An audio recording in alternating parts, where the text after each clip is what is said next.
YCP పార్టీలో ఒక clear strategy ఉంటుంది. అదేంటంటే పార్టీలో ఉన్న రెడ్డి సామాజిక వర్గం నాయకుల్ని పక్కన పెట్టి పార్టీలో ఉన్న మిగతా అన్ని కులాల నాయకులతో ప్రతిపక్ష నాయకులను వ్యక్తిగతంగా తిట్టించడం. మరీ ముఖ్యంగా వైసీపీ పార్టీలో కాపు కమ్మ నాయకులను తిట్టడానికే వాడుకుంటున్నారు. కానీ అధిక సంఖ్యలో పదవులు అనుభవించేది, డబ్బులు సంపాదించేది మాత్రం రెడ్డి సామాజిక వర్గం వాళ్ళు. పార్టీలోని కమ్మ నాయకులైన కొడాల నాని అండ్ వల్లభనేని వంశీ అటు చంద్రబాబుని ఇటు పవన్ కళ్యాణ్ ని వ్యక్తిగతంగా దూషించారు. దానికి ప్రతిఫలం చవి చూశారు. తర్వాత వైసీపీ పార్టీ ట్రాప్ ఏంటో వాళ్ళకు పూర్తిగా అర్థమైంది. ఇక అప్పటి నుండి వాళ్ళిద్దరూ పూర్తిగా సైలెంట్ అయిపోయారు. ఇక వైసీపీ పార్టీ రెడ్డి సామాజిక వర్గం నాయకులైన పెద్దిరెడ్డి రామచంద్రారెడ్డి, మిథున్ రెడ్డి, సజ్జల రామకృష్ణారెడ్డి, వైవి సుబ్బారెడ్డి, ఇతరత్ర రెడ్లు ఎవరు ఏ రోజు బాబు గారిని కానీ పవన్ కళ్యాణ్ గారిని కానీ వ్యక్తిగతంగా తిట్టి నష్టపోలేదు.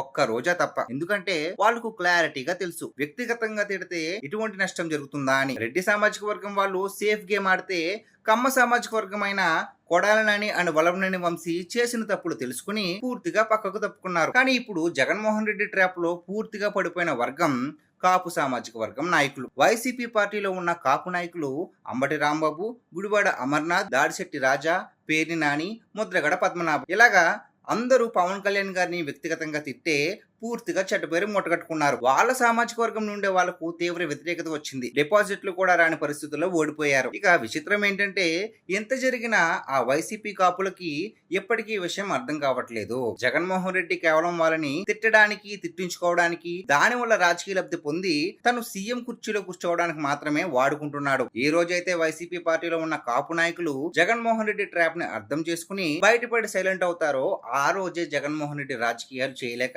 చేతులు ఎత్తేస్తాడు. ఎందుకంటే ఇప్పుడు వైసీపీ పార్టీ నడుస్తుంది కేవలం ఆ పార్టీకి చెందిన కొంతమంది కాపు నాయకుల వల్లనే. ఇక మిగతా ఏ వర్గానికి చెందిన నాయకులు కూడా రియాక్ట్ అవ్వడం లేదు.